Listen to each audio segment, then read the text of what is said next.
해당 내용은 사연을 기반으로 하며 신원 보장을 위해 각색됩니다. 세상에서 가장 위험하고 신비로운 취재 분야가 있습니다. 바로 북한에 대해서입니다. 38선 너머 철의 장막에 가려진 나라, 북한. 이곳의 진실을 파헤치는 기자들은 목숨을 걸고 정보를 수집합니다. 때로는 국경을 넘나들며 때로는 탈북자들과 목숨을 건 만남을 가지죠. 그들이 얻어내는 한 줄의 정보는 한반도의 운명을 바꿀 수도 있습니다. 한북한 전문 기자가 있었습니다. 그는 12년간 북한을 취재하며 수많은 위험한 순간들을 겪었습니다. 북한에서 직접 GPS 좌표를 공개하며 협박을 받기도 했고, 금강산에서 북한 당국자에게 정체를 들키는 아찔한 순간도 있었죠. 연평도 차가운 바닷가에서 북한 쓰레기를 주우며 진실을 찾아 헤맸고, 해외 노동자의 비밀 문서를 입수하기 위해 목숨을 걸었습니다. 그런 그가 마침내 발견한 충격적인 진실들이 있습니다. 김여정의 숨겨진 실체, 자강도 붕괴의 진실, 그리고 7차 핵실험을 둘러싼 음모까지. 특히 김여정이 8년 만에 공개한 육성에는 한반도의 운명을 바꿀 무서운 메시지가 담겨 있었습니다. 과연 그가 목숨을 걸고 파헤친 북한의 진실은 무엇일까요? 그리고 김여정의 그 한마디가 우리에게 던진 충격적인 경고는 과연 무엇이었을까요? 지금부터 북한 전문 기자가 직접 경험한 생생한 이야기를 들려드리겠습니다. 저는 북한을 취재하는 기자입니다. 그동안 수많은 북한 인물들을 분석해왔지만 김여정만큼 파악하기 어려운 인물은 없었어요. 김여정에 대한 기존 분석들을 보면 대부분 김정은의 보좌역 정도로 평가했습니다. 고모 김경희처럼 뒤에서 조용히 지원하는 역할 말이죠. 하지만 제가 수집한 정보들을 종합해보니 완전히 다른 그림이 그려졌습니다. 김여정은 자신을 공주가 아닌 백두혈통의 실세로 포지셔닝하고 있었어요. 그녀가 발표하는 담화문들을 자세히 분석해보면 흥미로운 패턴을 발견할 수 있습니다. 나는 남측의 합동 군사훈련을 꽤 즐기는 것으로 알고 있다처럼 1인칭 표현을 자주 사용하거든요. 북한에서 이런 표현은 결정권자만 쓸 수 있는 특권입니다. 김정은이 김여정에게 상당한 권한을 이양했다는 증거죠. 본인의 위상은 2인자지만 때로는 1.5인자 역할을 할 수 있는 위치에 있는 겁니다. 더 중요한 건 김여정이 김정은의 영도 체계를 세우는 작업을 주도하고 있다는 점입니다. 과거 김정일이 김일성 유일 영도 체계를 확립했던 것을 벤치마킹하고 있어요. 만약 김정은에게 문제가 생긴다면 아들들이 성장할 때까지 김여정이 수렴 청정을 할 가능성이 높습니다. 백두혈통의 존속을 위해서는 어쩔 수 없는 선택이겠죠. 북한 취재를 하다 보면 가끔 믿기 어려운 자료들을 입수하게 됩니다. 얼마 전 해외 노동자의 생활총화 노트를 어렵게 구할 수 있었어요. 생활총화는 북한 주민들이 반드시 작성해야 하는 자아비판문입니다. 보위부원들이 반드시 검열할 텐데 그 내용이 정말 엉성했어요. 되는 대로 일하다 보니 생기는 문제들이 많았다. 몸이 불편해서 작업이 늦어지는 현상들이 많았다. 이런 식으로 대충 써놓은 거였습니다. 더 놀라운 것 같은 내용을 계속 반복해서 썼다는 점이었어요. 창의성은 전혀 없고 그냥 형식적으로 때우는 수준이었죠. 이 자료를 보면서 해외에서 일하는 북한 주민들이 상당히 느슨해졌다는 걸 알 수 있었습니다. 평양에서는 일주일에 한 번씩 무조건 작성해야 하는 생활총화가 해외 북한 식당에서는 한 달에 한두 번 정도만 진행되고 있었어요. 생활총화를 제대로 정리하지 못하는 사람들이 많아서 한 달치를 몰아서 쓰는 경우도 흔했습니다. 마치 초등학교 일기를 숙제로 쓰는 것처럼 말이죠. 이런 현상은 북한 사회의 통제력이 해외에서는 상당히 약화되고 있다는 증거입니다. 물론 여전히 감시와 통제는 존재하지만 과거만큼 철저하지는 않다는 거죠. 북한에서 자강도는 특별한 의미를 가진 곳입니다. 지하에 군수공장들이 즐비해서 북한의 울산이라고 불리죠. 고난의 행군 시기에도 굶어 죽는 사람이 거의 없었던 부자 동네였어요. 자강도만큼은 배급을 늘 줬습니다. 기름, 설탕 공급도 지속적으로 해줬어요. 공장이 돌아가야 하니까 당연한 조치였죠. 그런데 최근 들어 충격적인 소식이 들려왔습니다. 작년에 비해 올해 자강도 지역 수확량이 반토막 났다는 거예요. 당장 배급이 안 들어가면 아사자가 나올 수도 있는 상황이라고 했습니다. 이 얘기를 들었을 때 정말 놀랐어요. 자강도에서 굶어 죽는 사람이 나온다는 건 상상할 수 없는 일이었거든요. 만약 자강도에서도 아사자가 발생한다면 자강도를 제외한 모든 지역의 상황이 굉장히 안 좋다는 뜻입니다. 더 나아가 북한이 제2의 고난의 행군을 겪는다고 봐야 할 상황이죠. 자강도는 북한 경제의 마지막 보루 같은 곳이었습니다. 이곳마저 흔들린다면 북한의 경제 상황이 우리가 상상하는 것보다 훨씬 심각하다는 걸 의미해요. 군수공장 지역조차 위험하다면 일반 농촌 지역은 어떤 상황일까요? 북한 주민들의 생존 자체가 위협받고 있는 게 아닌가 싶습니다. 작년 11월 말, 저는 특별한 취재를 위해 연평도로 향했습니다. 북한과 불과 3km 떨어진 이곳에는 북한 쓰레기들이 많이 밀려온다는 정보를 들었거든요. 날씨가 너무 추워서 고생을 많이 했지만 성과는 놀라웠습니다. 10분 동안 해안가에서 주운 북한 쓰레기만으로도 한 박스가 가득 찼어요. 가장 흥미로운 건 북한에서 생산된 식품들이었습니다. 과자 봉지에는 코로나로 한창 봉쇄 중이던 지난 5월 평양에서 생산되었다는 표시가 있었어요. 작년 11월에 주었는데 작년 5월에 생산된 제품들이 떠내려온 거죠. 보시면 정말 다양했습니다. 북한도 맛과 향이 다양한 제품들을 만들고 있더라고요. 마치 시장에서 마케팅 전략을 고민한 것처럼 말이죠. 더 놀라운 건 미투 제품들이었습니다. 초코파이와 진짜 똑같이 생긴 단설기가 있었고 신라면과 흡사한 즉석국수도 있었어요. 저는 연평도 마트에서 우리 제품들을 사다가 북한 제품과 나란히 놓고 비교 촬영을 했습니다. 군인분들이 와서 물어보시더라고요. 뭐 하세요? 당연히 이상하게 보였겠죠. 이 취재를 통해 알게 된 건 북한도 폐쇄적인 상품만 생산하는 게 아니라는 점이었습니다. 나름대로 시장 경쟁력을 갖추려고 노력하고 있더라고요.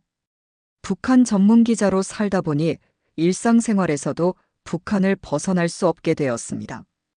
가장 웃긴 일은 제 5살 아들과 관련된 에피소드예요.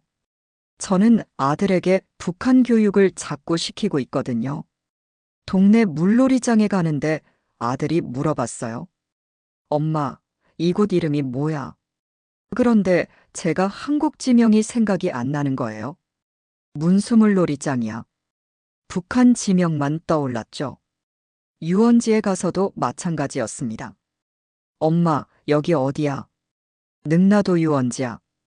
더 황당한 일도 있었어요. 어느 날 집에서 쉬는데 거실에서 중얼중얼 여자 목소리가 들리는 거예요. 더 자세히 들어보니 북한 여자 목소리였습니다. 혹시 북한 사람을 집에 데려온 건가 싶어 거실로 나가봤더니 아들이 혼자 뉴스를 보면서 북한 말투로 논평을 하고 있더라고요. 억양까지 완벽하게 따라하면서 말이죠. 새벽 6시마다 북한 사이트에 접속해서 조선중앙텔레비전을 보는 제 모습을 따라한 거였습니다. 또 해봐야 쓰레기 같은 볼턴 이어난 것을. 이런 북한 방송의 거친 표현까지 그대로 따라하더라고요. 직업병이라고 해야 할까요? 북한 담당 기자는 정말 북한에서 벗어날 수 없는 것 같습니다. 북한 취재에서 가장 중요한 건 탈북자들과의 관계입니다. 저는 국경을 넘은 지 얼마 안 된 따끈따끈한 탈북자를 확보했어요. 첫 만남에서 어떤 음식을 사줄지 고민했습니다. 인상에 남을 만한 걸로 하자 싶어 명동교자 칼국수를 선택했죠. 그런데 그분이 갑자기 눈물을 흘리는 거예요. 영화에서 초코파이 먹고 우는 장면처럼 감동의 눈물인 줄 알았는데 매워서 그래요.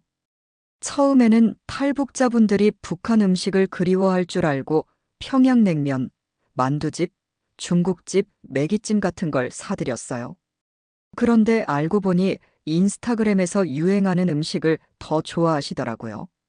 노티드 도넛 같은 곳에서 V자고 찍으면 정말 좋아하세요. 이게 지금 유행하는 거구나.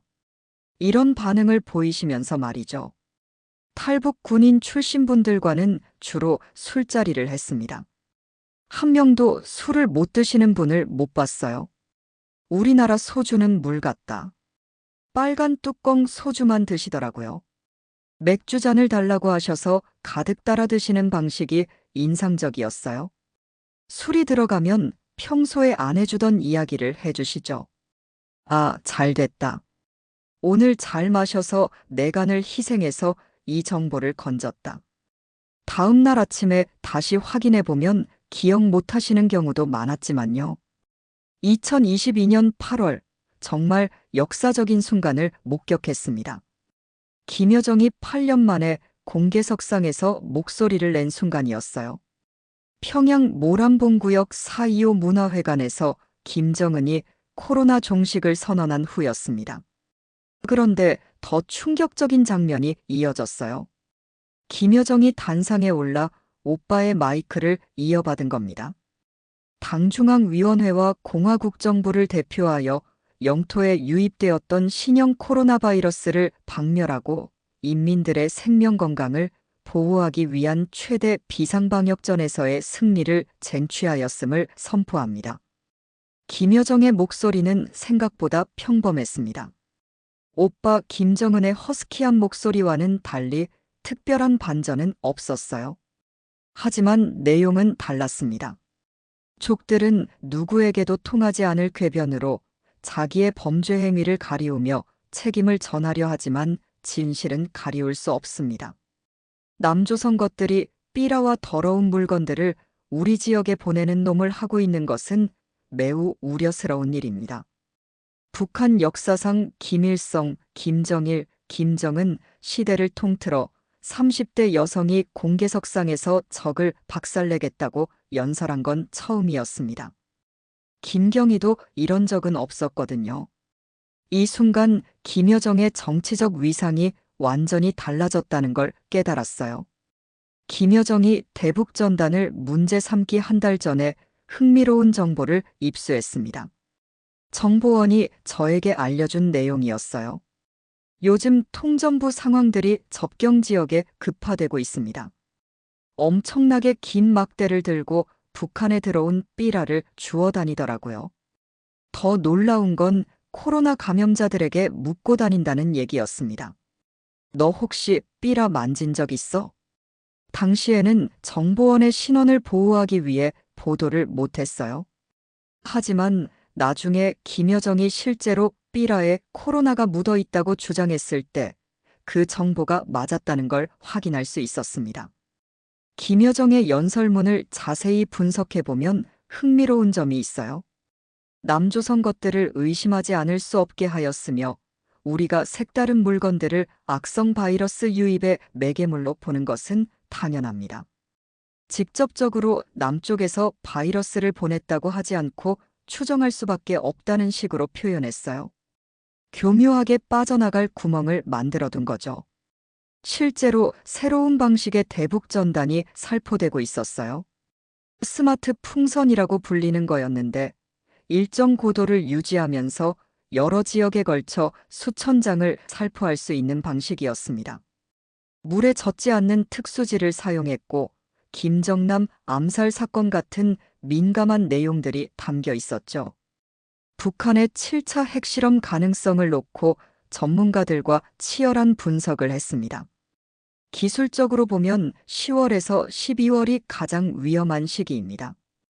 핵연료를 준비하면 오래 보관할 수 없거든요.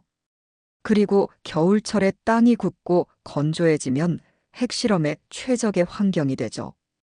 하지만 국제 정치적 변수를 고려하면 얘기가 달라집니다. 특히 중국 변수가 중요해요.